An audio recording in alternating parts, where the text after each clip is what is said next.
وَلَقَدْ يَسَّرْنَا الْقُرْآنَ لِلذِّكْرِ فَهَلْ مِن مُّدَّكِرٍ۔ اور ہم نے قرآن کو سمجھنے کے لیے آسان کر دیا ہے، تو کوئی ہے کہ سوچے سمجھے؟ الحمدللہ وکفا وسلام علی عبادہ الذین اصطفیٰ، اما بعد، اعوذ باللہ من الشیطان الرجیم، بسم اللہ الرحمن الرحیم۔ رب اشرح لی صدری ویسر لی امری واحلل عقدۃ من لسانی یفقہوا قولی۔ الصلاۃ والسلام علی المرسلین والحمد للہ رب العالمین۔ اللہم صلی علی سیدنا محمد وعلی آل سیدنا محمد وبارک وسلم۔ سورہ بقرہ آیت نمبر 140 پر ہم سب غور کریں گے۔ اعوذ باللہ من الشیطان الرجیم، بسم اللہ الرحمن الرحیم۔ ام تقولون ان ابراہیم و اسماعیل و اسحاق و یعقوب والاسباط کانوا ھودا و نصارا، کیا تم کہتے ہو کہ ابراہیم علیہ السلام اور اسماعیل علیہ السلام اور اسحاق علیہ السلام اور یعقوب علیہ السلام اور اولاد یعقوب یہودی و نصارہ تھے؟ قل اانتم عالم ام اللہ، آپ کہہ دیجئے کہ تم زیادہ جانتے ہو یا اللہ۔ ومن اظلم ممن کتم شہادۃ عنده من اللہ، اور کون بڑا ظالم ہے اس سے کہ اس نے لوگوں سے وہ بات چھپائی جو اللہ کی طرف سے اس کے پاس تھی۔ وما اللہ بغافل عما تعملون، اور اللہ غافل نہیں جو وہ کرتے تھے۔ تلک امۃ قد خلت لها ما کسبت ولکم ما کسبتم ولا تسألون عما كانوا يعملون، یہ ایک امت تھی جو گزر چکی، جو اس نے کمایا وہ اس کے لیے اور جو تم نے کمایا وہ تمہارے لیے، اور تم سے سوال نہیں کیا جائے گا کہ وہ۔ اس آیت میں بھی اللہ تعالیٰ نے بنی اسرائیل کی طرف مخاطب ہو کر یہ بات کہی کہ آپ ان سے کہہ دیجئے، کیا تم یہ کہنا چاہتے ہو کہ حضرت ابراہیم علیہ السلام، حضرت اسماعیل علیہ السلام، حضرت اسحاق علیہ السلام، یعقوب علیہ السلام یا اولاد یعقوب کیا یہودی یا نصرانی تھے؟ تو تم زیادہ جانتے ہو کہ اللہ جانتا ہے۔ یعنی یہ جو بنی اسرائیل کی قوم تھی، یہ جو یہود و نصارہ تھے، وہ آ کر یہ بات کہتے تھے کہ حضرت عیسیٰ علیہ السلام کو وہ عیسائی بتاتے تھے اور نصارہ بتاتے تھے، اور موسیٰ علیہ السلام کو یہودی بتا رہے تھے۔ لیکن اللہ تعالیٰ نے قرآن کریم میں یہ ساری باتیں واضح کر دی، جس طرح سے انہوں نے حضرت ابراہیم علیہ السلام کو بھی ایسا کہا تھا، تو اللہ نے یہ کہہ دیا کہ وہ نہ مشرک نہیں تھے، وہ صرف ایک اللہ کے ہو جانے والے تھے، انہوں نے کوئی شرک نہیں کیا تھا، وہ تو صرف اور صرف خالص اللہ کے تھے۔ اسی طرح سے انہوں نے وصیت بھی کی تھی اپنی اولادوں کو، اور اس کے ساتھ ساتھ یعقوب علیہ السلام نے بھی وصیت کی تھی اپنے آخری وقت میں اپنی اولادوں کو کہ کس کی عبادت کریں گی۔ تو ان سب نے یہ کہا تھا ہم صرف ایک اور ایک اللہ کے ہو جانے والے ہیں، جس طرح سے ہمارے باپ دادا جتنے، یعنی کہ حضرت ابراہیم علیہ السلام، اسماعیل علیہ السلام، اسحاق علیہ السلام، باپ اور دادا کے ہی دین پر ہم چلیں گے، ہم کسی اور کے دین پر نہیں چلیں گے، یہ انہوں نے کہا تھا اس وقت۔ اسی لیے اللہ تعالیٰ یہ بات بتا رہے ہیں کہ تم ان کو ایسا بولتے ہو کہ وہ یہودی نصارہ، لیکن انہوں نے تو کبھی شرک نہیں کیا تھا، اور وہ کبھی یہودی اور نصرانی ہو ہی نہیں سکتے تھے، کیونکہ ابراہیم علیہ السلام صرف اللہ کے ہو جانے والے، ایک اللہ سے محبت کرنے والے تھے، تو ان کی آل اولاد نے بھی وہی کیا۔ موسیٰ علیہ السلام تو بعد میں آئے تھے، عیسیٰ علیہ السلام اور اس کے بعد آئے تھے، تو کیسے ہو سکتا ہے؟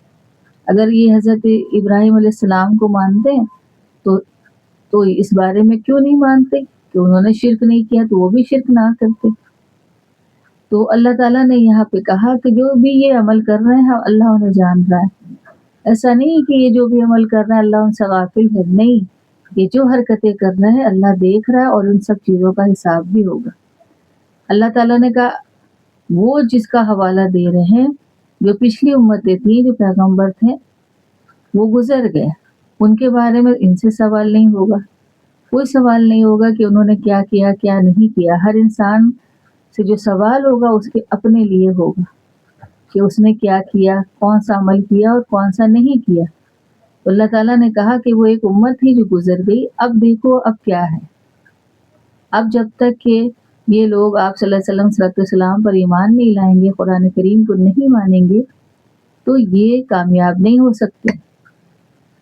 تو اب ان پر لازم ہے کہ یہ نبی کو مانیں، اور وہ ایک امت تھی جس وقت نبی تھی ہی نہیں، تو جتنا بھی جو انہوں نے اس وقت کیا عمل وہ ان کے لیے تھا، ان کی وجہ سے نہ یہ معاف کر دیے جائیں گے اور ان کے جو عمل کی وجہ سے ان کو کوئی فائدہ نہیں ہوگا۔ ہر انسان نے جو خود کمایا ہے وہ اسے ملے گا، بلکہ ہر شخص سے اس کے بارے میں ہی سوال کیا جائے گا۔ اور کیوں اللہ تعالیٰ کسی کے بارے میں کسی سے سوال کرے؟ کیونکہ ہر انسان نے جو عمل کیا ہے اس کا حساب کیسے ہوگا؟ جو انسان خود کر رہا ہے تو اس کا حساب اسی سے تو ہوگا، اس کے بارے میں کسی اور سے کیوں سوال کیا جائے گا؟ اچھا کیا تو اس کے لیے اچھائی ہے، نیکی ہے، اور اگر برا کیا تو اس کا بھی اس کو جزا اور سزا سب اس کو ملنی ہے۔ اچھائی کے لیے جزا ہے اور برائی کے لیے سزا ہے۔ تو اس آیت پر غور کریں کہ اللہ تعالیٰ نے ہمیں کیا بتایا ہے۔ جس طرح سے ان لوگوں نے اس طرح کی حرکتیں کی ہیں، یعنی بنی اسرائیل نے، تو وہ ہمیں نہیں کرنا ہے، اور ایسی بات نہیں بولنی ہے کہ جو پتہ بھی نہیں ہے اور انسان بول رہا ہے جس طرح سے وہ لوگ بولا کرتے تھے۔ تو اللہ تعالیٰ نے کہا کہ آپ یہ کہہ دیے کہ اللہ جانتا ہے کہ تم جانتے ہو، اللہ نے تو ہمیں ظاہر کر دیا، اب کوئی شک شبہ نہیں رہ گیا، اللہ نے بتا دیا کہ وہ نہ یہودی تھے اور نہ نصارہ تھے، جتنے بھی پیغمبر گزرے وہ صرف ایک اللہ سے محبت کرنے والے تھے، اللہ کے دین پر چلنے والے تھے۔ تو جو تم کہہ رہے ہو تم جھوٹے ہو، اللہ تعالیٰ سچا ہے اور وہی جانتا ہے سب کچھ، تم نہیں جانتے، جو تم حرکتیں کر رہے ہو وہ بھی اللہ جان رہا ہے۔ تو اس آیت میں اللہ نے یہ ساری باتیں بتائی، تو اس پر غور کرنے کی ضرورت ہے کہ ہم بالکل بھی ان کی طرح نہ بنے جس طرح سے ان لوگوں نے سرکشی کی۔ ہم کو اس طرح کی سرکشی نہیں کرنی ہے، ہم کو ایسی باتیں نہیں کرنی جو ہم خود جانتے نہ ہو اور اس پر ہم اپنے طور پر کوئی بات کہیں، اسی لیے منع کیا گیا۔ جس بات کی تصدیق صحیح سے نہ ہو اس کو آگے بھی نہ بڑھائیں، اور اگر کچھ اپنی طرف سے گڑھ کے بات انسان رکھے تو پھر کتنا بڑا خسارے میں وہ پڑ گیا، کتنے نقصان میں وہ آ گیا۔ تو یہ سوچنے کی ضرورت ہے، اور ہم جو بھی عمل کر رہے ہیں اللہ اسے دیکھ رہا ہے۔ ایسا نہیں کہ وہ غافل ہے، ہم چپ چاپ کر جائیں اور اسے پتہ ہی نہ چلے، ہر وقت وہ نگاہ ہے اس کی ہم پر کہ کوئی بھی عمل ہم کریں اچھا یا برا اور وہ اسے جانے ہی نہ، ایسا ہو ہی نہیں سکتا ہے۔ وہ ہر چیز پر نگاہ رکھتا ہے، اس کو ہر چیز پتہ ہے۔ وہ جب غیب کی چیزیں جانتا ہے، ہمیں اس نے پیدا کیا ہمارے دل کی بات نہیں جانے گا، تو یہ سمجھنے کی ضرورت ہے۔ تو جو وہ سرکشی کر گئے ہیں وہ سرکشی ہمیں نہیں کرنا ہے، اس طرح کی نافرمانی ہمیں نہیں کرنا ہے۔ تو اللہ ہم سب کو دین کی سمجھ دے اللہ، اور غور فکر کرنے کی ضرورت ہے۔ تو اللہ تعالی ہم کو غور فکر کی بھی توفیق دے کہ ہم قرآن کریم کو اچھے ڈھنگ سے سمجھ سکیں اور اس پر عمل کریں اور اس کو دوسروں تک بتا دیں جو چیزیں ہمیں پتہ چل گئیں، اور ہم وہ عمل کریں جس سے اللہ راضی ہو جائے۔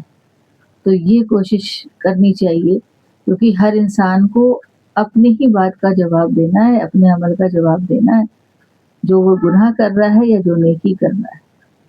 تو یہ ہر وقت دھیان دینا چاہیے۔ لوگ دوسروں کی برائیوں کو دیکھتے ہیں اور ان کو اپنی برائی نظر نہیں آتی، تو یہ ایک بہت ہی خراب بات ہے، بلکہ شیطان غفلت میں ڈال رہا ہے کہ دیکھو فلانا ایسا کر رہا ہے، فلانا جو کر رہا ہے، جو بھی شخص کر رہا ہے اس کے لیے ہے، اچھا کر رہا ہے تو اچھی بات ہے، کوئی کسی پر احسان نہیں کر رہا، اور اگر برا کر رہا ہے تو بھی وہ اپنے ہی کو نقصان کر رہا ہے، کسی کا نقصان وہ نہیں کر رہا۔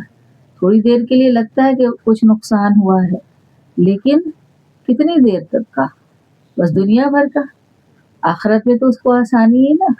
لیکن اس شخص نے جس نے کسی کو تکلیف دی ہے، پریشان کیا ہے، تو یہ دنیا میں تو وہ کر گیا ہے، لیکن آخرت میں ہمیشہ ہمیشہ وہ اس کی سزا پائے گا، کیونکہ یہ حقوق العباد میں پھنس گیا۔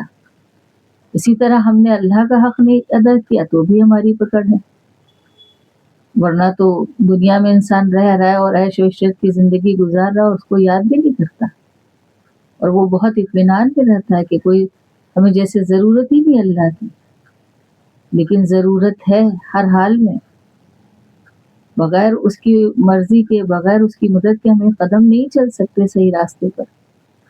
اللہ تعالیٰ ہم سب کو دین پہ چلنے کی توفیق دے، سمجھ دے، ہمیں نیک بندوں میں شمار فرمائے اللہ تعالیٰ، اور ہم سب کوشش کرتے ہیں کہ اس دین کے راستے پہ جمے رہیں، اللہ تعالیٰ بس ہماری مدد کر دے اور ہمیں نیک بندوں میں شمار فرما لے، مومن بندوں میں شمار فرما لے، تاکہ ہمارے لیے جنت جانا آسان ہو جائے۔